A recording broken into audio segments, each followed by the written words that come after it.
Okay, TEFL teachers, let's have a look at Unit 2. As we have completed Unit 1, let's go and continue with Unit 2. Righto, let's open up Unit 2 and let's go and have a look at, this is Unit 2 is all about jobs. The workbook is again the same as on the first unit, where you have your workbook, and in the workbook, let's just open it up. Come on, righto. Here it is, all about jobs. Once again, we have the flashcards over here, and the flashcards agree with the on the screen. And like I said to you when I explained the game, there's a word on the top of the screen. The students must have a look at the word and repeat the word until they're pronouncing it correctly. And once they are pronouncing the word correctly, you give the mouse at random to a student to click on the correct picture. And once they click on the correct picture, the name will display under the picture on the screen. Then they are to copy the names in over here on the workbooks. Right, that is basically one. And then after that, we have like a little quiz to check how much they can remember. You have a picture over here. And what they must do is, there's a word like there, waiter. They must find the waiter, right, that's a waitress, that's a waiter over there. Then they must click on the waiter, drag and drop him into the bin over here, into the box. And once they've put him into the crate, you'll see his screen exploding and they'll get some points for what they have done. And then they can pass the mouse on to the next student and so forth, until they've completed it all.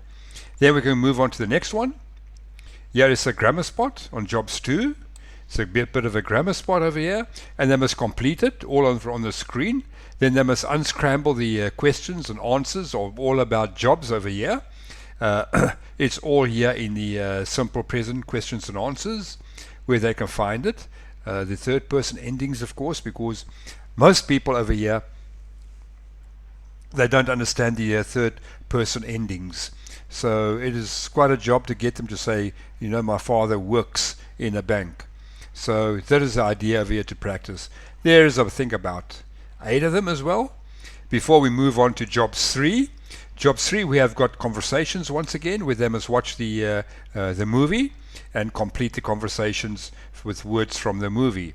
There are, I think, also 8 of them again, once again, 8 of them. And then after that, they have a game to play, and he has a score where they have to shoot the words in order to be able to get the scores correctly over here. And then here we move on to jobs 4. Jobs 4 is once again, they have to actually watch a movie. It's about a story about the wheelbarrows. It's quite an old story actually, in actual fact. But anyhow, firstly, before we watch the movie, we have to explain some words to them, and to make sure that they can understand different things, like a bale of hail. I think very few students really understand what that is in English. A factory, for instance, steel, you know, because steel they think of iron. Put it this way, you know, steel plates, not like stealing a wallet or something like that, pickpocket or something like that, right? But anyhow, and an electric pole and a fire hydrant, you know, there are many things that they just don't understand. A factory manager, a factory worker, a overall, those are things that they just don't understand, and which you'll have to explain to them. Now, once they have watched the movie, they are to answer all these questions over here. You'll see it's almost like a multiple choice, where they select A, B, or C, or D, or whatever. There are, well, I think 15 of these questions, right? Yes, 15 of them. And once they have completed all 15 of that, they can watch the movie. And of course, they have to then answer, not going to say the question, which is one of these questions over here, to unlock the level. And in the level, you've got a little guy running around. You must find that person and then punch that person out of the game. More about that when we look at the game. And of course here, you've got question A, question 1. They can fill it in over here. They can use this almost as a test, right? For them to do. And you can just make yourself a master copy, make sure it lines up, easy to mark all the questions over there. And then again, once again, we get to cartoon time, where I've got the standard worksheet over here.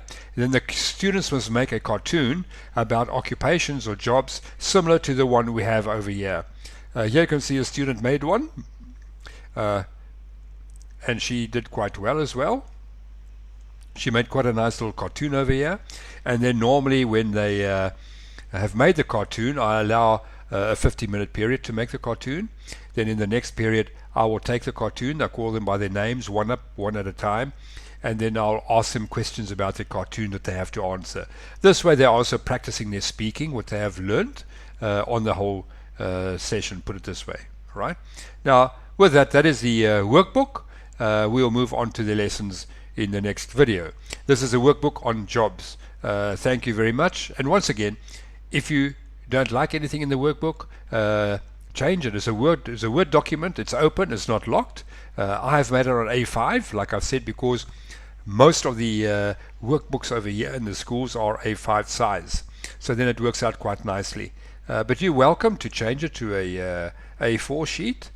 And yes, I mean, if you need to change anything, change it to suit your needs, right? With that said, please remember, if you enjoy it and if your students gain by it and you can gain by it and have fun doing it, please guys, become a patron and donate something. Even if it's just a once-off donation, every single dollar helps. Thank you very much. See you in the next video.